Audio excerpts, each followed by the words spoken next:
Carrot రవ్వతో laddu taste అయితే చాలా బాగుంది. షుగర్ మిల్క్ లేకుండానికే మనకి ఇన్స్టెంట్ గా ఒక 10 minutes లో అయిపోతుంది ఈ లడ్డు అనమాట. నోట్లో వేసుకుంటే వెన్నలా కరిగిపోతుంది. చాలా బాగుంది. టేస్ట్ అయితే ఎలా చేసుకోవాలో చూద్దాం. 2 cups రవ్వ తీసుకున్నాను. కొంచెం కొంచెం వాటర్ వేసుకుంటూ చపాతీ పిండిలాగా ముద్దగా కలుపుకోవాలి.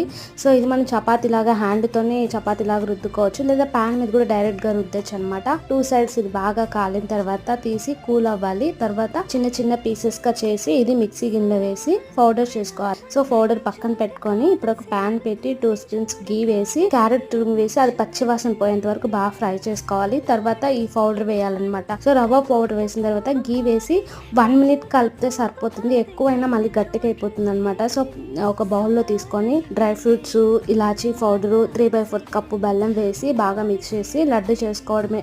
టేస్ట్ అయితే చాలా బాగుంది. మీరు ట్రై చేసి ఎలా వచ్చిందో మర్చిపోకుండా కమెంట్ చేయండి. Thanks for watching.